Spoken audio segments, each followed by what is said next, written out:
রহমান রাহিম। আজকে এমন একটা ব্যক্তির সাথে কথা বলবো। সে হচ্ছে আমাদের সিরাজগঞ্জ জেলা রায়গঞ্জ থানাধীন আমাদের নিমগাছি বাজারের পাশে ভুয়ের গ্রামের কৃতি সন্তান। সে মুসলিম হয়েছেন, নাম হচ্ছে তহিদুল ইসলাম। আপনারা ইতিমধ্যেই অনেক ভিডিওতে দেখছেন তার আসলে যে সে হিন্দু ধর্ম ত্যাগ করে মুসলমান ধর্ম গ্রহণ করেছেন। এখন তার নানাবিধ সমস্যা, তার ফ্যামিলিগত প্রবলেমে পড়ে আছে এবং তার যে স্ত্রী ছিল একমাত্র সন্তান ছিল, যার বয়স ছিল 6 বছর প্লাস। তাকে নিয়ে তার স্ত্রীটা চলে গেছে। এখন তার সাথে আমরা কথা বলবো, তার সামনের দিনগুলো সে কি করবে, তার চিন্তাভাবনা বিষয় নিয়ে কথা বলবো। আর এই ভিডিওটা তার সাথে কথা বলার আগে অবশ্যই আপনারা ভিডিওটা শেয়ার করে দিবেন এবং স্ক্রিনে দেওয়া নাম্বারটা ওনারই নাম্বার, তহিদুল ইসলামের নাম্বার। ওই নাম্বারে বিকাশ করা আছে। আপনারা যদি আর্থিক সহযোগিতা করতে চান তাহলে অবশ্যই এই বিকাশ নাম্বারে দিয়ে দিবেন। আমরা এখন কথা বলবো সেই তহিদুল ইসলাম নবমুসলিম, তার সাথে কথা বলবো। আসসালামু আলাইকুম। ওয়ালাইকুম আসসালাম। কি ভাইজান ভালো আছেন তো? জি। আচ্ছা, এই যে আপনি আপনার ধর্ম ত্যাগ করে মুসলিম ধর্ম গ্রহণ করলেন, এখন তো আপনি মুসলমান। আজকেও দেখলাম যে আপনি কালেমা পড়লেন সবার মধ্যে আনুষ্ঠানিকভাবে। তো আসলে হঠাৎ করে কি জন্য আপনি ধর্মটা স্থানান্তর করলেন? এটা আসলে আল্লাহ তাআলার একটা নিদর্শন। আর হেদায়েত আমি অনেক আগেই পাইছি, কিন্তু আসলে আল্লাহ তাআলা সবাইকে হেদায়েত দেয় না।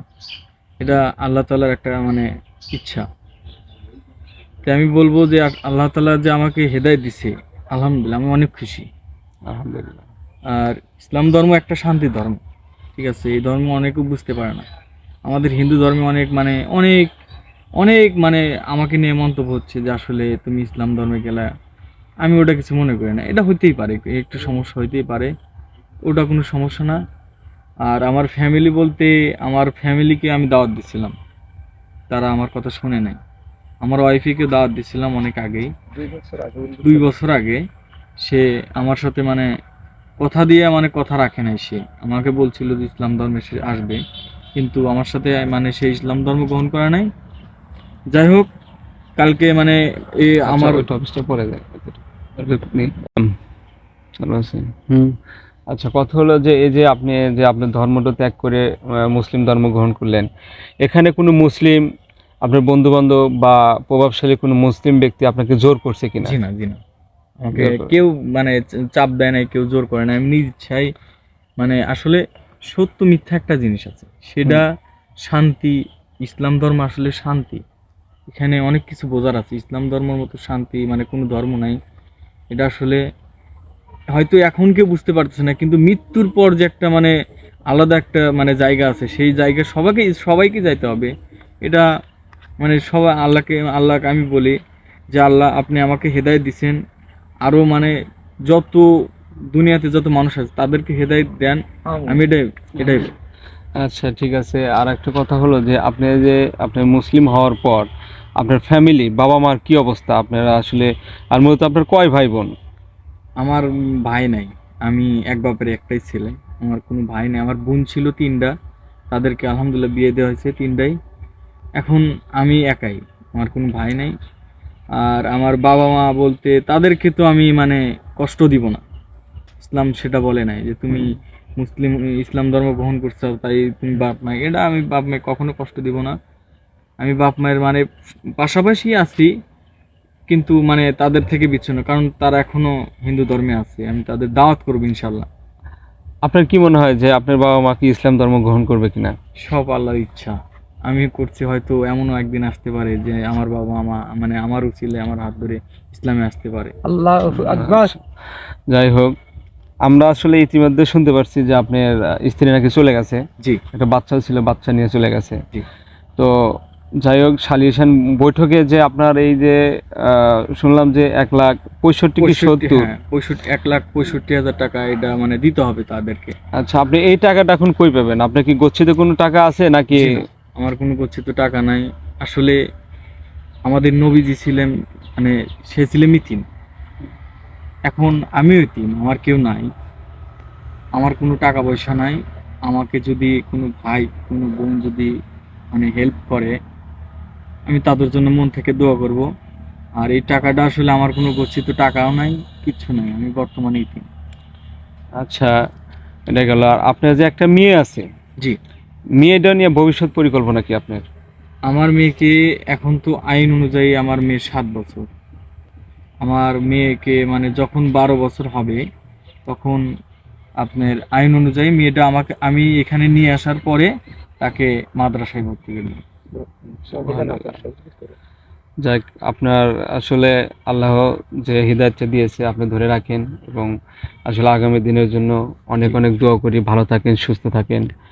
আর সবার উদ্দেশ্যে একটা কথা বলতে চাই যে আসলে এই যে তৌহিদুল ইসলাম, সে কিন্তু এখন একা ছাড়া, আমরা ছাড়া আর কেউ নাই তার পাশে, একমাত্র আল্লাহ তাআলা আছেন। এবং আমরা উছিলা মাত্র, আমরা যদি সবাই যদি একটু এর পাশে দাঁড়াই, তাহলে হয়তো বা তার সামনের দিনগুলো আরো ভালো হবে।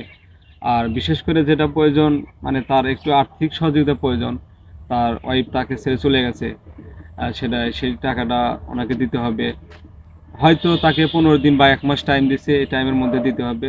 তো আপনারা যারা আমার এই ভিডিওটা দেখতেছেন, তারা অবশ্যই শেয়ার করবেন যাতে অন্যরা দেখে। এবং তার নাম্বারটা আমি স্ক্রিনে দেওয়া যে নাম্বারটা আছে, এটাই হচ্ছে তৌহিদুল ইসলামের নাম্বার। আপনারা ওই নাম্বারে যোগাযোগ করবেন। যে যেভাবে পারেন, বিকাশে পারেন, নগদে পারেন, ব্যাংকের মাধ্যমে পারেন, তার সাথে কথা বলে দিবেন। নাহলে এই নাম্বারে বিকাশ আছে, বিকাশে দিবেন। হিন্দু ধর্মে আপনিও হিন্দু ছিলেন, জি। কিন্তু আপনার দাদা যে শ্মশানে শাসিত করে আসলেন, তে আপনার দাদা আপনার স্বপ্নের মাধ্যমে কি বললো, এই কথাটা আপনার কাছে জানতে চাই। আসলে আমি কিছুদিন আগে আমার দাদা মারা গেছে। তো আমার দাদা মারা যাওয়ার পরে আমি তাতে হিন্দু ধর্মের মানে আমি ছিলাম সেইখানে। কিছুদিন আগে আমার দাদা মারা গেছে, তা আমার দাদাকে মাটি দিয়ে মানে দাফন টাফন করার পরে আমি রাত্রিতে বাড়িতে যাই মানে ঘুমাইছি। আমি তো হেদায়েত পাইছি 2 বছর আগে। আল্লাহ আমাকে হেদায়েত দিছে, অনেক জ্ঞান দিছে, হেদায়েত পাইছি, কিন্তু কারোর কাছে প্রকাশ করি নাই।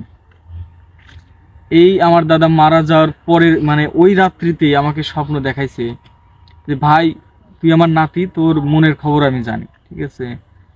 আমি জাহান্নামের আগুনে জ্বলতেছি ভাই, ঠিক আছে? তুই ইসলাম ধর্ম গ্রহণ কর, আমি জানি তোর মনের খবর জানি, আমি জাহান্নামের আগুনে জ্বলতেছি ভাই, তুই এই ভুলটা করিস না, তুই ইসলাম ধর্ম গ্রহণ কর।